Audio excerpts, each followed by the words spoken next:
Today we're going to look at the base model MacBooks and how in fact those prices that you get on those computers are basically a blatant ripoff. Now, MKBHD as well as Linus Tech Tips already did videos on this, and I wanted to make this video for a while, but I just didn't have time. So when it comes to the 15, the 13, and even the M1 MacBook Air, you're going to notice base prices of $1,000, $1,100 for the M2 MacBook Air, and of course $1,300 is the base price for the 15-inch M2 MacBook Air. One thing that they really fail to put up front directly, now it does come out on the website very visible, but if you are really ignorant towards these specs, or if this is your first Apple product and if you don't really know better, you wouldn't come to think to either buy it refurbished from the Apple Store directly, to buy it from Amazon on sale, or to even go to Costco and get it in person on sale. So if you're looking at these base prices, even though $1,000 to $1,300 for a MacBook Air is actually quite a lot of money, what you fail to recognize also that if this is your first time Apple product is that the specs really suck in all of the base models. Now, going from the M1 MacBook Air, which is already over 2.5 years old, you're getting 256 gigabytes of storage, 8 gigabytes of RAM, and of course a 13-inch display. Now, if you step up the ladder a little bit to the 15-inch M2 MacBook Air, again, you're getting 256 gigs of storage, 8 gigabytes of RAM, and of course the 15-inch display. So between the two systems, one system is already 2.5 years old and it still has the exact same base specs as a brand new 15-inch M2 MacBook Air. And the thing about all of these computers is if you buy the base model and if you're doing anything more than very basic computer tasks, I could never recommend that anyone purchase the base model. And as I said, Linus and MKBHD said the exact same thing in a video that came out a couple weeks ago. So here's the dilemma. 8 gigabytes of RAM in 2023 as the base model spec is actually unacceptable. Because in this day and age, you really need 16 gigabytes of RAM. And the way that Apple utilizes unified memory between the GPU, the neural engine, and of course the CPU cores, that 8 gigabytes of RAM running the modern Mac OS X is going to evaporate very quickly. So you have to be very mindful that the base spec really isn't going to get you very far. And I think a lot of people out there want to put their photos on their MacBook and they want to put their music library on their MacBook. In addition to that, you're going to load up whatever applications that you use the most. So if you're getting the base storage 256 gigabytes on any of the base model MacBook Airs, you're really going to quickly run out of SSD space, and that's going to cause trouble too. So because of that, the base models is not good enough. Now, I ordered my M1 MacBook Air pretty much in the first week that it was available back in November of 2020. And I decided to go with a couple of upgrades because I like to make my systems last for at least 5 to 7 years. So I doubled the memory from 8 to 16 gigs of RAM, and that was $200. I also upgraded the storage from 256 gigabytes all the way out to 1 terabyte, and that was another $400.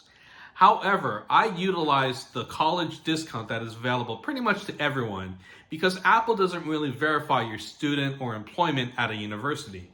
So as a result, I was able to take the price down from $1,600 with my upgrades all the way down to $1,439. And I'm going to recommend to you that if at all possible, use that education discount. As I said, they don't really verify your identity, and as a result, you are going to get a good deal on the laptop. And even because of that, I can never really recommend anybody buy an Apple laptop or an Apple computer full price. Either get it refurbished directly from Apple because it's all I would ever trust, or utilize that education discount, or if you are really a teacher, a professor, a staff member at a university or school, that's when you really should apply that discount as much as possible. Now, in the case of the 13 and 15-inch M2 MacBook Air, the base price really is a lie. Because as we all know, the speed of the SSD in both the 15 and 13-inch M2 MacBook Airs are only half as fast relative to an M1 MacBook Air that is over 2.5 years old at this point. So what do you have to do? To mitigate or offset the slowness of the SSD, you are going to have to really upgrade from 256 going up to 512 gigabytes. And if you buy directly from Apple without any sort of discount, that's going to cost you another $200 on top of the base price. So in the case of the 13-inch model, we're going from $1,100 to $1,300 to fix that SSD. in the case of the 15-inch M2 MacBook Air, we're going from $1,300 going all the way up to $1,500. And this is where Apple is really going to get you. Because not only is 256 gigabytes of storage on its own really too small for 2023 standards, and it should automatically be 512, but not only that, Apple also cheaped out on the speed of the storage, and because of that, if you do run a lot of programs at the same time, you are going to slow down the laptop with that 256 gigabyte chip. So at a very minimum, if you're buying M2 MacBook Air, you have to upgrade the storage just to make sure that you aren't running into any bottlenecks. Now, if you only use your laptop for the most basic things, banking, websites, YouTube, Chrome tabs, you'll be fine. You can get by on 256 gigabytes. But once you exhaust that 8 gigabytes of RAM and start going into the swap file, then your performance is going to degrade considerably. And at that point, I think for most people out there buying their Mac for the first time, it only makes sense to upgrade to that 512 gigabytes. But then again, you're not getting a $1,300 15-inch MacBook. From that point, you are getting a $1,500 15-inch MacBook. And really, it's that hidden cost that's really going to eat away at your budget. And then you're going to feel like you're really getting not scammed, but you really feel like you're paying a lot of money for not much of an upgrade. And that is one thing that you really have to consider when you're buying these base model MacBooks. As I said, the only way that I could ever justify buying a new Mac directly from Apple at full price is if your production system happens to go down and you need something so you have zero downtime. In that instance, that's the only way that I would ever go to the Apple Store and buy me a new Mac straight out of the box. Aside from that, please just be aware that the base model is really not going to be enough in 2023. Unless you're doing very basic things like browsing the internet, watching YouTube, or paying bills online.